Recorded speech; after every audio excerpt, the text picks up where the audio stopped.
Hello guys, welcome to current affairs फंडा। मेरा नाम है विकास शर्मा। आज हम बात करेंगे 24 और 25 अप्रैल 2026 तक के सभी इंपॉर्टेंट करंट अफेयर्स। आपको बताना चाहूँगा कि आगामी जो भी एग्ज़ाम्स हैं उसमें यहाँ से क्वेश्चंस आते हैं और आज हम लोग बात करेंगे क्वेश्चन ऑफ द डे। तो जो ये पेकारे लेक है वो आपको बताना है कि तमिलनाडु के किस डिस्ट्रिक्ट में है। ये बेसिकली ऊटी से 20 किलोमीटर की दूरी पर है और आपको इसका डिस्ट्रिक्ट नेम बताना है कि कौन से डिस्ट्रिक्ट में ये है।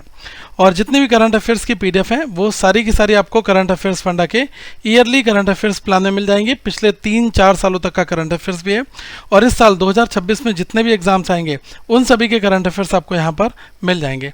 तो चलिए इस सेशन की शुरुआत यहाँ पर करते हैं। पहला क्वेश्चन है, when is the national Panchayati Raj day celebrated in India. मतलब भारत में जो नेशनल पंचायती राज दिवस है वो कब मनाया जाता है। तो ये 24 अप्रैल को सेलिब्रेट किया जाता है। इस बार की थीम बहुत इंपॉर्टेंट है, ये है नेशनल पंचायती राज डे 2026 की जो थीम वो है सशक्त पंचायत और सर्वांगीण विकास। थोड़ा सा और आगे बढ़ते हैं, मैं आपको कुछ यहाँ पर इंपॉर्टेंट पॉइंट्स भी बताना चाहूँगा जो इसके बारे में है। देखिएगा 24 अप्रैल को तो ये दिवस मनाया ही जाता है, प्लस साथ में जो कौन सा ऐसा अमेंडमेंट हुआ था उसके कारण ये डे आया। तो आपको बता दूं कि जब इम्प्लीमेंटेशन हुआ था 73rd कॉन्स्टिट्यूशनल अमेंडमेंट एक्ट 1992, उसके बाद से ये जो है 24 अप्रैल 1993 को लागू किया गया। और भारत का जो आर्टिकल है हमारे इंडियन कॉन्स्टिट्यूशन का वो है आर्टिकल 243, वो डील करता है इसके साथ में। और आपको बता दूं it is also introduce the 11th schedule with 29 subject under Panchayati Raj institutions. ये जो क्वेश्चंस हैं एसएससी वगैरह में भी काफ़ी इंपॉर्टेंट रोल प्ले करते हैं। पहली बार जो नेशनल पंचायती राज दिवस है वो 2010 में मनाया गया था। एक चीज़ मैं यहाँ पर जरूर कहूँगा कि एक कमेटी थी जिसका नाम था बलवंत राय मेहता कमेटी 1957 में। उस कमेटी ने रिकमेंड किया था ये वाला कंसेप्ट, तब से जो है इसकी बात की गई थी। ठीक है, और ये आपको पता होना चाहिए कि जो हमारे यहाँ पर 73rd कॉन्स्टिट्यूशनल अमेंडमेंट एक्ट हुआ था 1992 वो रिलेट करता है पंचायती राज इंस्टीट्यूशंस के साथ में। ठीक है, और आर्टिकल 243 ये भी काफ़ी इंपॉर्टेंट है, ये इसमें जो भी पंचायती राज है उनकी डेफिनेशंस यहाँ पर बताई गई हैं। ठीक है, और ये एक तरीके से जो decentralisation and local self government है उससे ही ये बेस्ड बेसिकली है यहाँ पर। ओके, आपको कुछ इंपॉर्टेंट डेज ये भी याद करनी चाहिए कि 24 अप्रैल को world day for animal in laboratories, ठीक है, ये डे सेलिब्रेट किया जाता है। सबसे इंपॉर्टेंट यहाँ पर रहेगा 25 अप्रैल का वर्ल्ड मलेरिया डे। आपको बता दूं इस बार की थीम बहुत ज़रूरी है, यह है driven to end malaria, now we can now we must. तो ये थीम से क्वेश्चन आपका यहाँ पर बन सकता है और ये किस डे को सेलिब्रेट किया जाता है, 25 अप्रैल को। ठीक है, इसके साथ में 25 अप्रैल को एक और इम्पॉर्टेंट डे है, ये है world penguin day. World penguin day जो है ये आपका मेन फोकस इसका होता है कि जो पेंगुइन कंजर्वेशन की जो अवेयरनेस है वो लोगों तक पहुँचे, इसके लिए इस डे को यहाँ पर हम लोग सेलिब्रेट करते हैं। ये जो पीडीएफ में जो कंटेंट है ये सारा आपको नोट करने की नीड नहीं है। आप करंट अफेयर्स फंडा के एप्लीकेशन में जाओगे, वहाँ पर आपको ईयरली करंट अफेयर्स का जो प्लान है उसमें ये सारी पीडीएफ्स आपको मिल जाएंगी। डे वाइज मिलेंगी, वीकली मिलेंगी, मंथली मिलेंगी।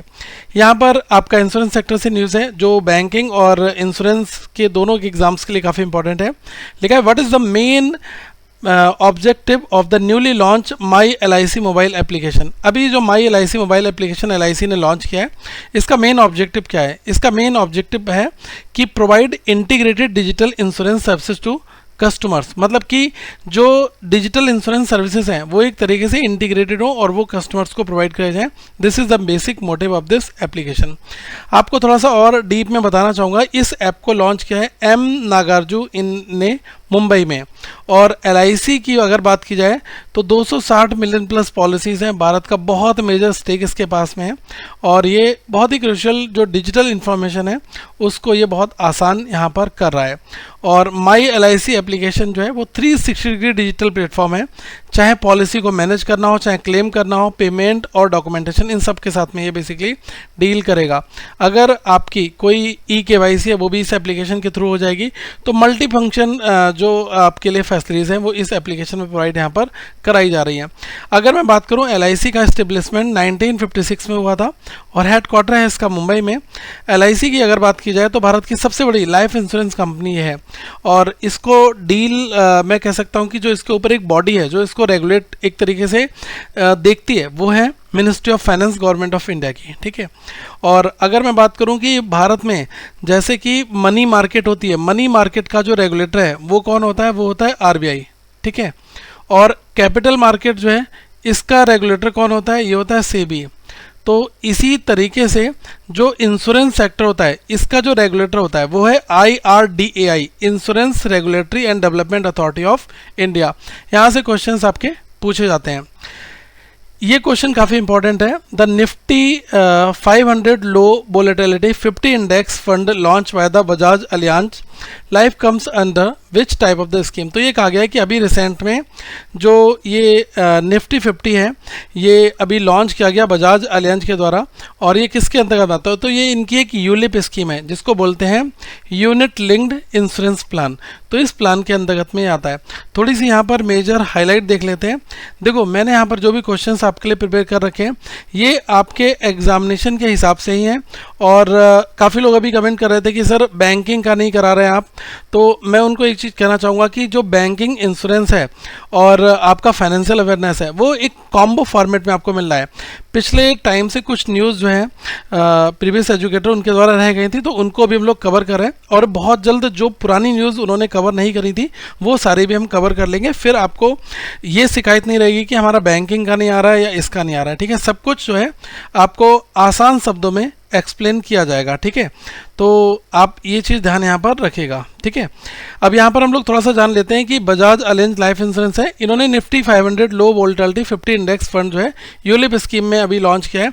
अब कई बार पूछा जाता है कि ये जो निफ्टी 500 है क्या, तो देखो जो टॉप 500 कंपनीज हैं वो हैं आपकी NSE जो हमारा नेशनल स्टॉक एक्सचेंज है उसके साथ में लिस्टेड है, और इन्हीं की वजह से हम बोलते हैं इसको निफ्टी 500 इंडेक्स, ठीक है। तो ये आप यहाँ पर ध्यान रखिएगा। और ये जो फंड है ना वो रूल्स बेस्ड एक पैसिव इन्वेस्टमेंट स्ट्रेटजी पर ये चलता है, मतलब खुद स्टॉक चुनने के बजाय तय नियमों के अनुसार जो है वो आपको यहाँ पर चीज़ जो है चूज़ करनी पड़ेगी, ठीक है। और इसका इन्होंने बेसिक ऑब्जेक्टिव यही रखा है कि मतलब जोखिम जो रिस्क है उसको कम कर देना और डाइवर्सिफिकेशन जो है बनाए रखना। डाइवर्सिफिकेशन का मतलब आप ऐसा समझ लें कि अलग अलग जगह पर आपकी चीज़ों को रखना, ठीक है। अब जैसे आप ऐसे एग्जाम्पल समझो कि आपने 1000 रुपये कहीं पर लगाए और वो शेयर काफ़ी लो चला गया, तो फिर आपको वहाँ पर लॉस हो सकता है। तो अगर आप कभी भी 1000 रुपये लगाते हो तो ये क्या करते हैं उसमें से कुछ पोर्शन एक स्कीम में, कुछ इसमें, कुछ इसमें, कुछ इसमें। अब अगर ये डाउन जा रही है तो ये हो सकता है अब जाए, ये भी अब जाए, तो ओवरऑल जो है वो आपको यहाँ पर प्रॉफिट मिलता है। तो इसको हम ये कहते हैं डाइवर्सिफिकेशन, मतलब हमारा जो रिस्क है वो यहाँ पर कम रखना, ठीक है। और इसमें क्या हुआ है कि लगभग 79% निवेश जो है वो लार्ज कैप कंपनीज में यहाँ पर रखा गया है, ठीक है। और बाकी जो है वो मिड कैप और स्मॉल कैप में है। ये बेंचमार्क जरूर ध्यान रखिएगा कि निफ्टी 500 लो वोलेटिलिटी 50 इंडेक्स, ठीक है। तो ये चीज़ यहाँ पर इंपॉर्टेंट रहेगी। थोड़ा सा अगर स्टैटिक जीके का मैं अगर बात करूँ तो आप ये देख लीजिएगा कि Bajaj Allianz life insurance company एक प्राइवेट लाइफ इंश्योरेंस कंपनी है, और यूलिप का मतलब होता है यूनिट लिंक्ड इंश्योरेंस प्लान, ठीक है। इसमें इंश्योरेंस और इन्वेस्टमेंट ये दोनों आपके यहाँ पर शामिल किए जाते हैं, ठीक है। थोड़ा और आगे यहाँ पर बढ़ते हैं। इस क्वेश्चन में कहा गया कि भारत और न्यूजीलैंड के बीच में बेसिकली एक मुक्त व्यापार समझौता जिसको बोलते हैं free trade agreement FTA is expected to significantly benefit Indian exporters in which sector. तो भारत के किस क्षेत्र में जो भारतीय निर्यातक हैं उनको ये लाभ यहाँ पर पहुँचाने वाला है। तो ये होगा फार्मास्यूटिकल हो, IT सर्विसेज हो, टेक्सटाइल्स हो और इंजीनियरिंग गुड्स हैं, इन सभी में जो है बेसिकली बेनिफिट यहाँ पर मिलेगा, ठीक है। अब इसमें क्या क्या चीज़ें ज़रूरी हैं पढ़ने के लिए, देखो मैं एक चीज़ ज़रूर यहाँ पर कहूँगा कि दो न्यूज़ कंबाइंड आई हैं। एक तो ये था कि जो इंडिया न्यूजीलैंड का जो FTA है वो केयरफुली बैलेंस करेगा जो डेयरी मार्केट है भारत में, 150 मिलियन जो इंडियन फार्मर्स हैं वो इसमें लाभान्वित यहाँ पर होंगे, ठीक है।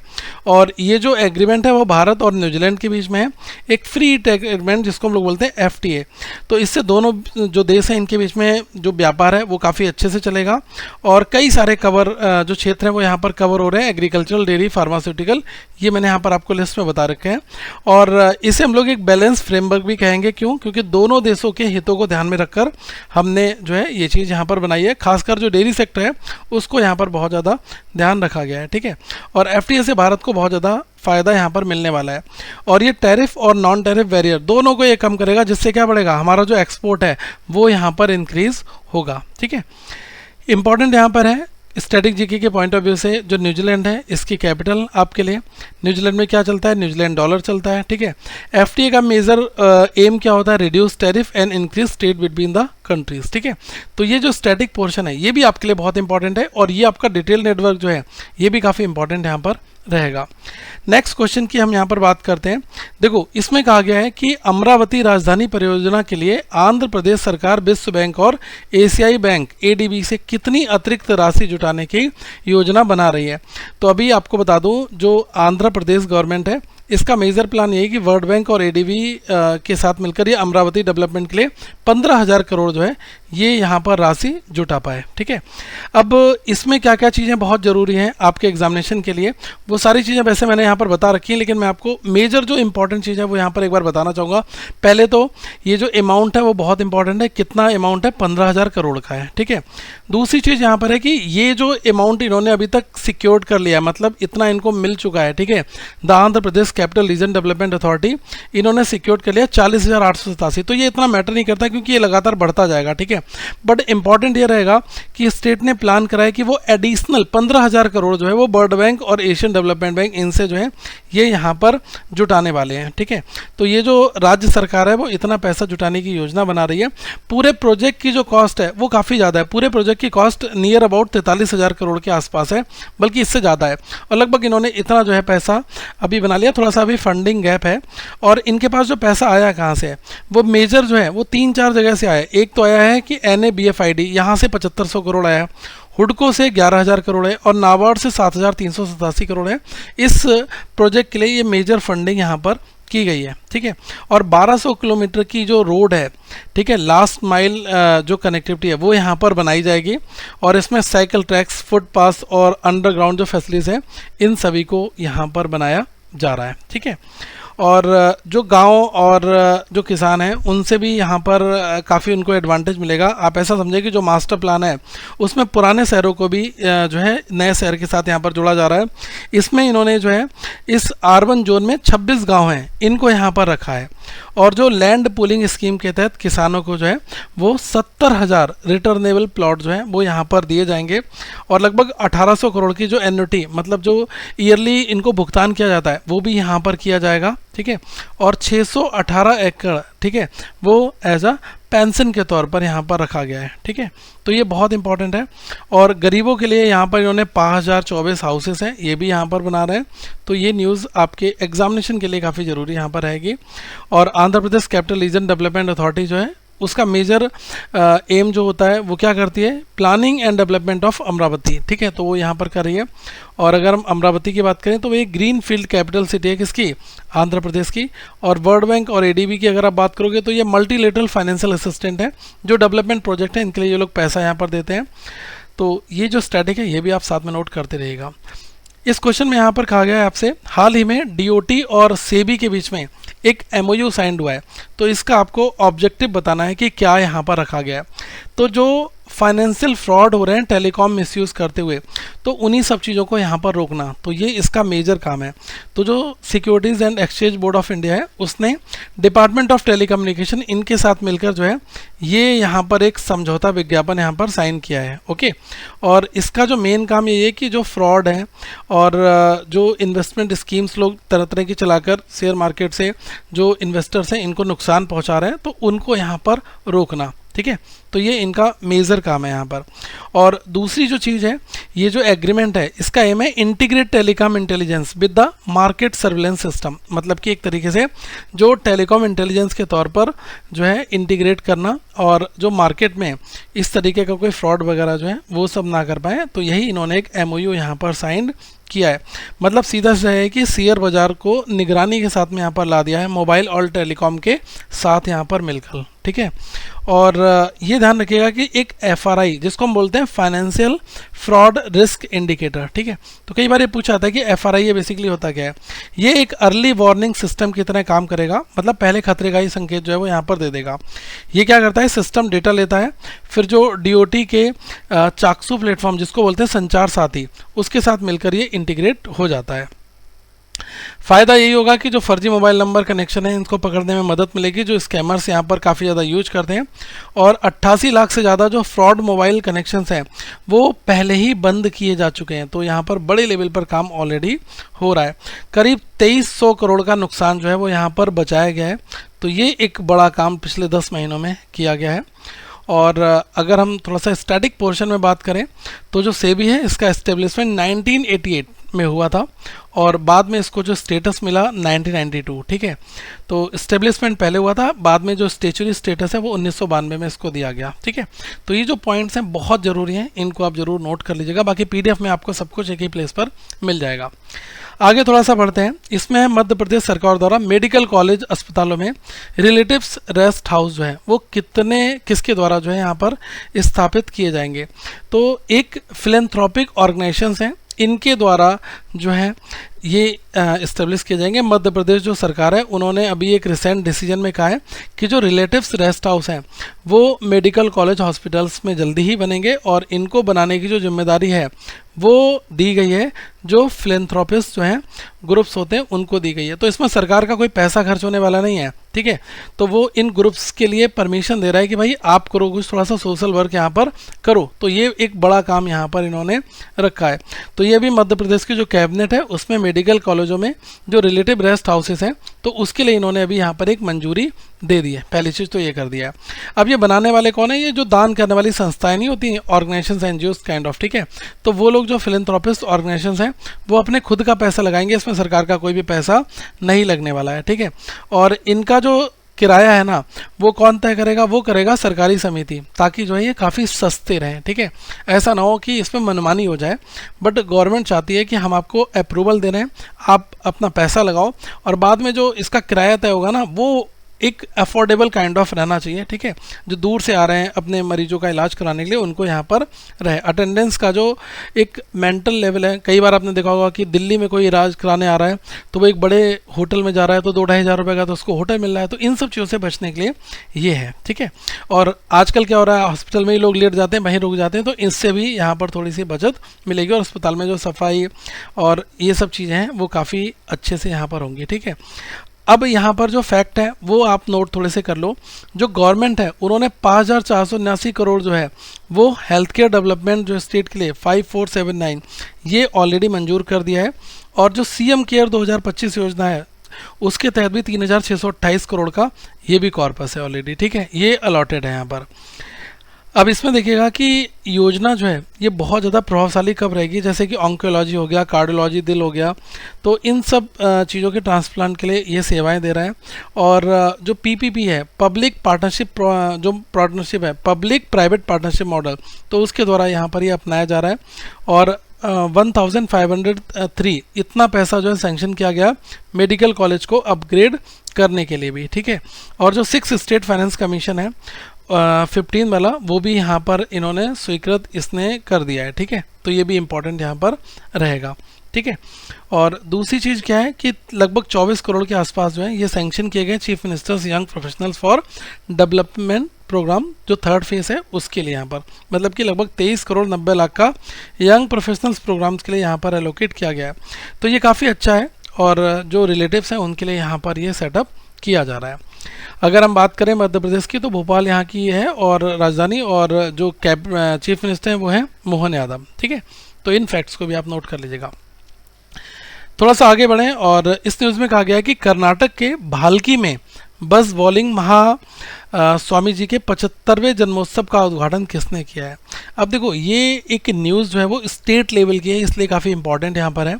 तो ये कहा गया है कि किसने इनोग्रेट किया है 75th birth anniversary celebrations of Basavalinga और पत्तादेवरू महास्वामी जी इन भाल्की, कर्नाटका।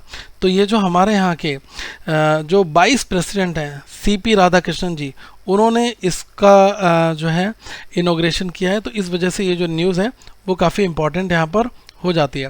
थोड़ा सा और इसके बैकग्राउंड प्रोसेस को जानते हैं कि जो 22 प्रेसिडेंट हैं सीपी राधाकृष्णन, इन्होंने 75th बर्थ एनिवर्सरी है और इस सेलिब्रेशन को इन्होंने यहाँ पर इनोग्रेट किया, ठीक है। ये इंपॉर्टेंट यहाँ पर रहेगा। और ये इवेंट कहाँ पर हुई है? जो बिदार डिस्ट्रिक्ट है वहाँ पर ये बेसिकली हुई है, ठीक है।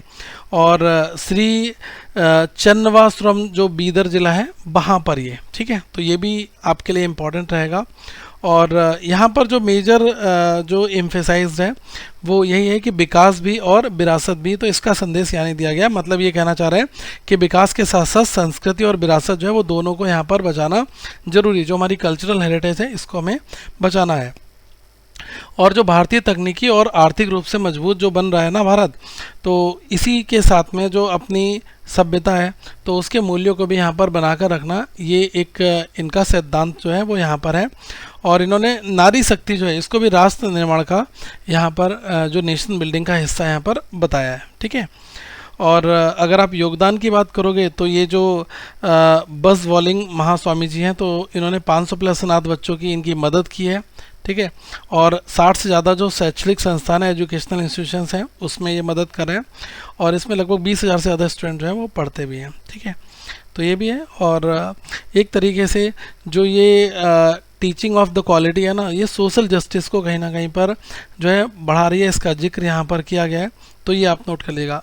ये पुस्तक के बारे में थोड़ा सा इंपॉर्टेंट क्वेश्चन एक बन सकता है कि जो बुक है जिसका नाम है कल्याण करुण्या पुस्तक, ठीक है, और साथ में बासबा किरण जो फोटो एल्बम है, ये दोनों रिलीज हुई हैं। तो ये भी पूछी जा सकती हैं किनसे रिलेटेड है, तो आप यहाँ पर नोट कर सकते हैं इसको। स्टैटिक जीके में मैं कहूँगा कि वाइस प्रेसिडेंट, और कैपिटल आपको पता है। और गवर्नर कौन है, इनका नाम है टीसी गहलोत, ठीक है, थावरचंद गहलोत, ओके। और ये जो है क्वेश्चंस आप इंपॉर्टेंट है, यहाँ से आप इसको नोट कर सकते हैं। नेक्स्ट प्रश्न यहाँ पर कह रहा है कि the ministry of the health and family welfare has set which target year to ensure universal access to safe blood in India. ये बहुत इंपॉर्टेंट क्वेश्चन है। इसमें कहा गया कि स्वास्थ्य एवं परिवार कल्याण मंत्रालय ने पूरे देश में सुरक्षित रक्त की जो सार्वभौमिक उपलब्धता है उसके लिए कौन सा वर्ष चुना है कि कब तक जो है ये हम कर देंगे, ठीक है, कि मतलब सबको सेफ ब्लड मिल जाए। तो ये 2026 तक का यहाँ पर इनका डेडलाइन है, लेट ऑफ 2026, ठीक है। तो दिसंबर 2026 तक ये डेडलाइन है कि हम तब तक जो है इस चीज़ को यहाँ पर पूरा कर लेंगे।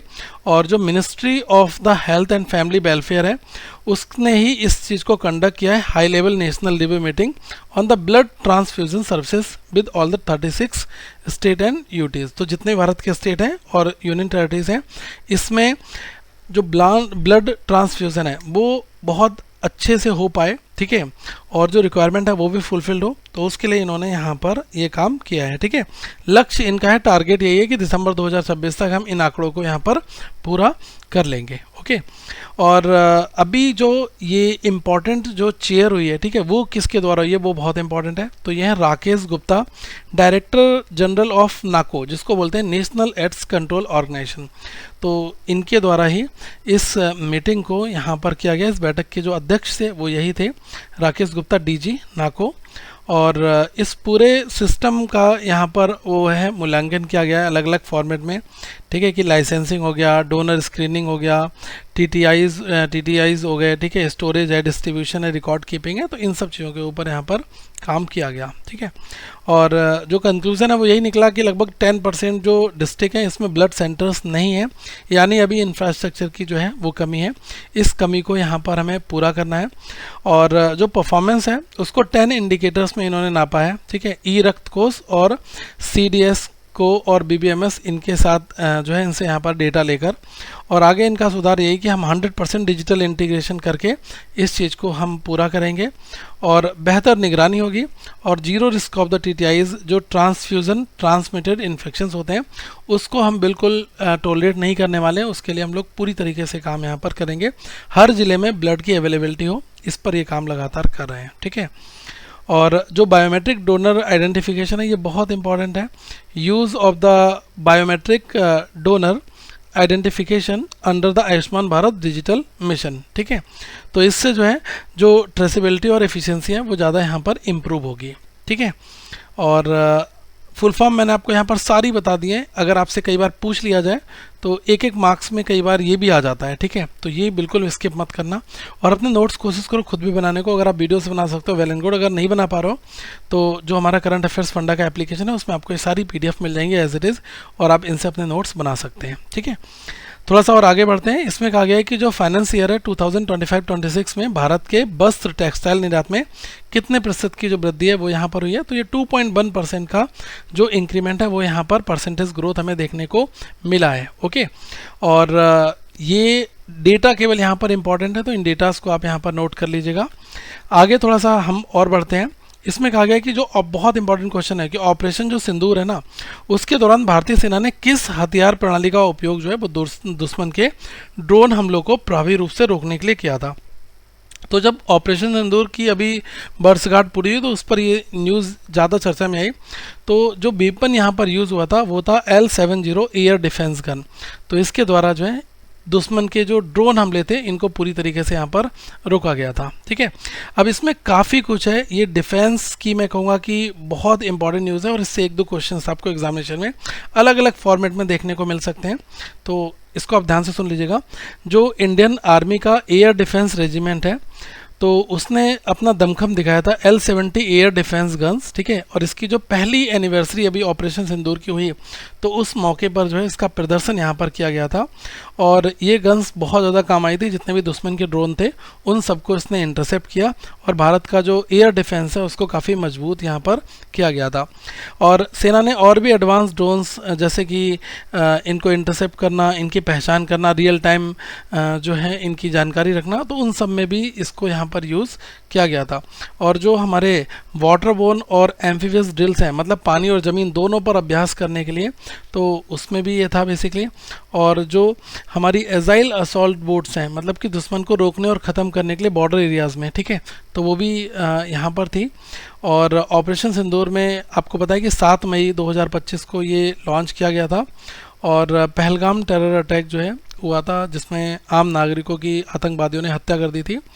उसके बाद भारत सरकार ने काफ़ी एग्रेसिव रुख रखा और भारत ने टारगेट किया जो उनके पाकिस्तान और POJKs में जो आतंकी ठिकाने हैं उनको वहाँ पर ख़त्म किया। ठीक है, और जो मेजर वहाँ के जो ग्रुप्स थे जिसमें लश्कर तैयबा, जैसे मोहम्मद और हिजबुल मुजाहिदीन, तो इन सभी को वहाँ पर ख़त्म करने का काम यहाँ पर किया गया था।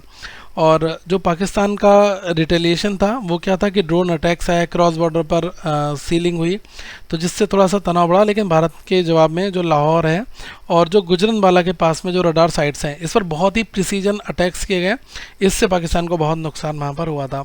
10 मई 2025 को सीज़ फायर हुआ और सीज़ फायर के बाद में भारतीय सेना का एक साफ संदेश था कि भारत के खिलाफ कोई भी अगर कदम उठेगा तो जवाब ज़रूर यहाँ पर मिलेगा। ठीक है, और आतंकवाद के सामने कभी नहीं झुकेंगे, ये हमारे माननीय नरेंद्र मोदी जी इन्होंने अपना स्टेटमेंट यहाँ पर दिया था। ठीक है, तो ये इम्पॉर्टेंट एक्स्ट्रा पॉइंट्स हैं, इनको आप एक बार नोट कर लीजिएगा। DGMO कौन होते हैं? ये director general of the military operation, सबसे सीनियर ऑफिसर्स यहाँ पर होते हैं जिन्होंने पूरा मिलिट्री कम्युनिकेशन हैंडल किया था। ठीक है, आपने देखा होगा कि स्टेटमेंट में भूमिका सेन और सोफिया कुरैशी ये आकर स्टेटमेंट देती थी। ठीक है, तो ये भी इम्पॉर्टेंट यहाँ पर रहेगा। नेक्स्ट क्वेश्चन यहाँ पर है और इसमें बेसिकली कहा गया है कि ब्रिटेन में हाल ही में पारित कानून के अनुसार किस वर्ष या उसके बाद जन्मे लोग जो हैं कभी भी कानूनी रूप से सिगरेट नहीं भी खरीद पाएंगे। तो यूके का जो नया टोबैको एंड जो वापिस बिल है इसमें कहा गया है कि 2009 के बाद जो जन्मे लोग हैं वो कभी भी कानूनी रूप से सिगरेट नहीं खरीद पाएंगे। मतलब ये जो ऐसा यहाँ पर किया जा रहा है कि किसी भी तरीके से सिगरेट और जो टोबैको हैं इनको प्रमोट ना किया जाए और इस पर रोक लगाई जाए एक तरीके से। ठीक है, तो सरकार का ये जो फेज़ है वो इसीलिए यहाँ पर लाया गया है कि यूके के जो लॉ मेकर्स हैं इन्होंने यहाँ पर क्लियरली कह दिया है कि जो लाइफ टाइम स्मोकिंग बैन है उसको हम यहाँ पर करते हैं और 17 साल या उससे कम उम्र वाले लोग जो हैं या 1 जनवरी 2019 के बाद जन्मे लोगों के लिए जो है ये यहाँ पर रूल इन्होंने लगा दिया है। ठीक है, ये समझ सकते हैं। और इस बिल में क्या क्या बातें कही गई हैं कि मतलब हर साल तंबाकू खरीदने की जो उम्र है वो 1 साल बढ़ा दी जाएगी। सपोज करना कि अभी 19 साल का बच्चा अगर तंबाकू खरीद सकता है तो अगले साल ये 20 साल हो जाएगी, फिर ये 21 साल हो जाएगी, फिर ये 22 साल हो जाएगी। ठीक है, हर साल 1-1 साल बढ़ती जाएगी। तो इसका मतलब है कि थोड़ा सा इसके ऊपर जो नई पीढ़ी है उसके लिए स्मोकिंग बंद यहाँ पर की जाए, उसके लिए यहाँ पर ये जनरेशनल बैन जो है वो यहाँ पर लगा रहा है। इनका मेजर ऑब्जेक्टिव जो है वो यही है कि यूके में पहली जो है स्मोक फ्री जनरेशन बनाना और निकोटीन एडिक्शन जो है वो यहाँ पर काफ़ी कम करना। ठीक है, तो ये मेजर इनका काम है। और जो अंडर 18 को वेपिंग और जो निकोटीन प्रोडक्ट है इसको बेचने से मना कर देना, ठीक है। और विज्ञापन और डिस्प्ले इसके ऊपर भी रोक लगाई जा रही है। और पहले ही सिंगल यूज़ जो डिस्पोजेबल जो वो है वो पहले ही इन्होंने यहाँ पर कर दिए हैं। और इंग्लैंड में हर साल लगभग 64,000 जो है वो डेथ यहाँ पर होती हैं और 4 लाख जो एडमिशन्स होते हैं वो स्मोकिंग से रिलेटेड यहाँ पर है। तो काफ़ी परेशान हो रही है। और NHS पर जो है लगातार गवर्नमेंट है वो काफ़ी बड़ा अमाउंट भी खर्च करती है, लगभग 3 बिलियन जो यूरो है वो यहाँ पर खर्च किए जाते हैं, ठीक है। और गवर्नमेंट का बेसिक यही है कि 10% अडल्ट, लगभग इसमें 5.5 मिलियन लोग जो है वो इस्तेमाल यहाँ पर करते हैं, ठीक है। और 50% वेपर्स पहले स्मोकर्स थे, फिर बाद में 40% लोग दोनों स्मोकिंग प्लस वेपिंग यहाँ पर करने लगे हैं। तो मतलब सीधा सा यही इनका ऑब्जेक्टिव है कि जो यूके में धीरे धीरे पूरी नई जो पीढ़ी है उसके लिए सिगरेट को पूरी तरीके से यहाँ पर ख़त्म करना, ठीक है। तो यहाँ पर रखा गया है। और ये है लंदन, यहाँ की जो है कैपिटल है। और यूके की जो पार्लियामेंट है इसको हम लोग बोलते हैं House of the Commons and House of the Lords, ठीक है। जैसे भारत में लोकसभा राज्यसभा होती है उस तरीके से यहाँ पर ये होती है House of Commons and House of the Lords, ठीक है। और ये जो लॉ है वो इफेक्टिव कब आता है, जब royal assent by the monarch, currently जो किंग चार्ल्स 3 हैं वो जब इस पर अपनी मोहर लगा देते हैं, ठीक है। और जो नेशनल हेल्थ सर्विसेज हैं वो publicly funded health care systems के द्वारा जो है रन है यहाँ पर। और यू को फॉलो करता है कॉन्स्टिट्यूशनल मोनार्की। मोनार्की का मतलब होता है कि जो राजा होता है ना, किंग के जो भी सन या डॉटर होंगे वो ही आगे की गद्दी संभालेंगे, ठीक है। तो ये जो है यूके में ऑलरेडी चल रहा है, ठीक है। इस क्वेश्चन में यहाँ पर कहा गया है कि राष्ट्रीय पोषण पखवाड़ा अभियान, जिसको हम लोग बोलते हैं national nutrition fortnight awareness campaign जो है, तो ये कौन से डिस्ट्रिक्ट ने यहाँ पर फर्स्ट रैंक जो है वो हासिल की है, ये आपको यहाँ पर बताना है। तो ये है अहिल्यानगर, ठीक है। तो अहिल्यानगर ऐसा डिस्ट्रिक्ट बना है जिसने national nutrition fortnight awareness campaign 2026 में जो है फर्स्ट रैंक यहाँ पर हासिल की है। और दूसरी चीज़ क्या है कि ये जो डिस्ट्रिक्ट है ये महाराष्ट्र का है, ठीक है। तो महाराष्ट्र स्टेट का अहिल्यानगर डिस्ट्रिक्ट में रैंक 1 मिला है 8th national nutrition Fortnite campaign के लिए, ठीक है। और जो डिस्ट्रिक्ट है इसने एक अवेयरनेस एक्टिविटीज़ कंडक्ट की थी और जिसमें मैं कह सकता हूँ कि ये कंट्री में हाईएस्ट था।